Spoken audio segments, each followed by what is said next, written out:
دودھ کا دودھ پانی کا پانی۔ جب سے شمون کو چوری کی لت لگ گئی تھی، صفائی سے جھوٹ بولنے میں اسے مہارت ہو گئی تھی۔ یہی نہیں، وہ اپنی بات پر سختی سے قائم بھی رہتا۔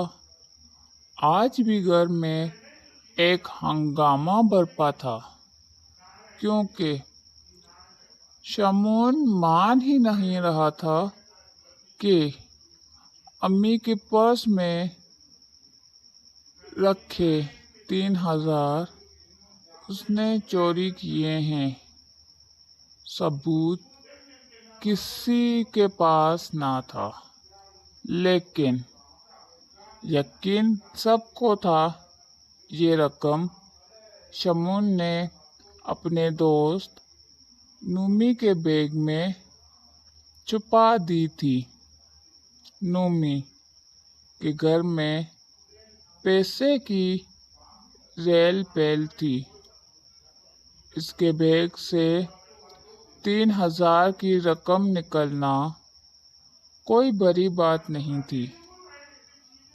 اس پر کسی کو شک بھی نہیں ہو سکتا تھا۔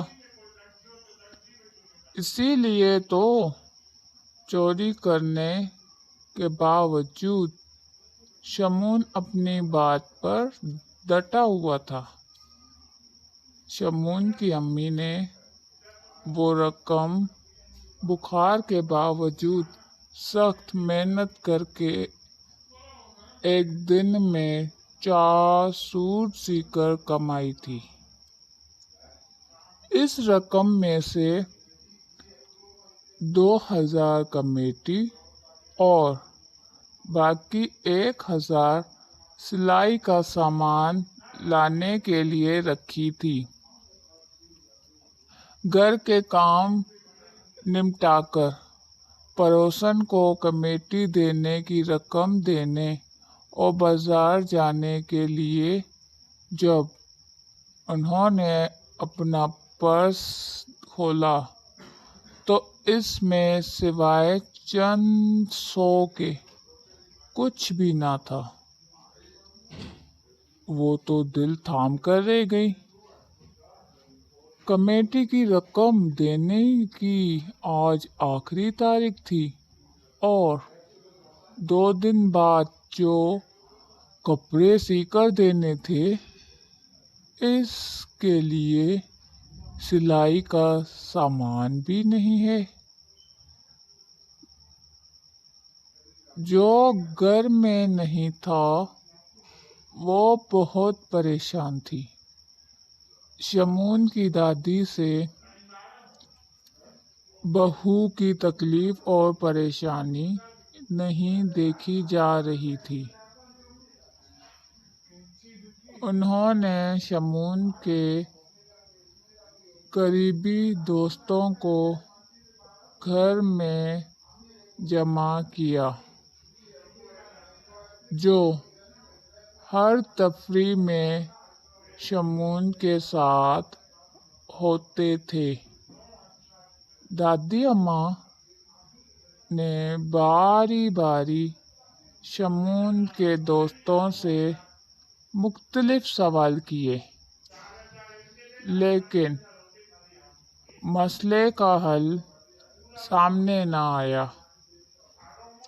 حالانکہ سب دوست واقف تھے کہ رقم نومی کے پاس ہے، لیکن کسی نے بھی زبان نہ کھولی۔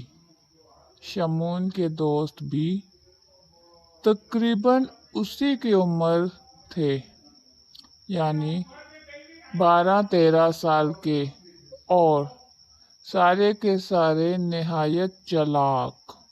لیکن دادی اماں نے بھی اپنے بال دھوپ میں سفید نہیں کیے تھے۔ شمون نے ہنس کر کہا، اب تو آپ کو یقین آ گیا کہ چوری ہم نے نہیں کی۔ میں نے صبح بھی آپ سے کہا تھا کہ شبو ماسی پر نظر رکھا کریں۔ دادی دادی اماں مسکرا کر خاموش ہو گئیں، لیکن کمرے سے باہر جانے کی اجازت کسی کو بھی نہیں دی۔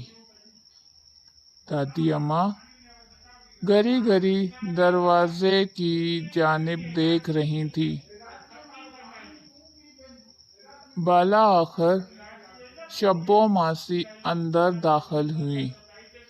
سلام دادی اماں، آپ نے بلایا تو دوڑی چلی آئی، خیر تو ہے نا؟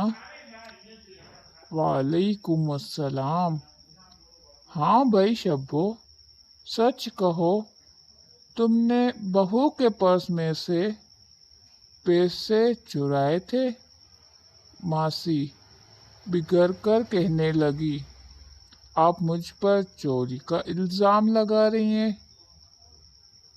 حق حلال کی روزی کماتی اور کھاتی ہوں، شمون میاں کے ہوتے ہوئے مجھے کیا پری ہے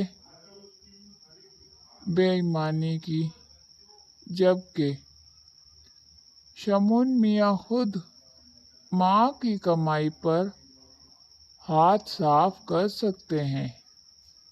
پورے 4000 نکالے تھے بیگم صاحبہ کے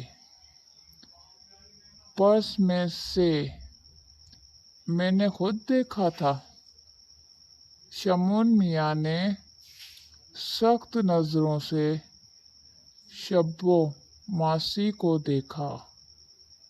امی یہ جھوٹ بول رہی ہیں، آپ کے پرس میں کل 3000 تھے، کہتے ہوئے اس نے نومی کی جانب دیکھا جو اس کو اشارے کر رہا تھا۔ اوہ شٹ! کہتے ہوئے اس نے بات سنبھالنی چاہی، لیکن تیر کمان سے نکل چکا تھا۔ دادی اماں نے کہا، اب کچھ کہنے کی ضرورت نہیں ہے، شمون، دودھ کا دودھ پانی کا پانی ہو گیا۔ میں نے خود شبو کو یہ بیان دینے کو کہا تھا، برسوں سے ہمارے یہاں کام کر رہی ہے، آج تک ایک تنکا بھی ادھر سے ادھر نہیں ہوا۔ اب تم اپنی اماں سے ہی نہیں، شبو سے بھی معافی مانگو گے۔ تم سے تو یہ گنوار شبو ہی بلی، جو چوری کو گناہ سمجھتی ہے، اور تم ہو پڑھے لکھے عزت دار گھرانے کے فرد ہونے کے باوجود چوری اور جھوٹ جیسی گناہوں میں مبتلا ہو گئے۔ شمون نے ندامت سے سر جھکا لیا۔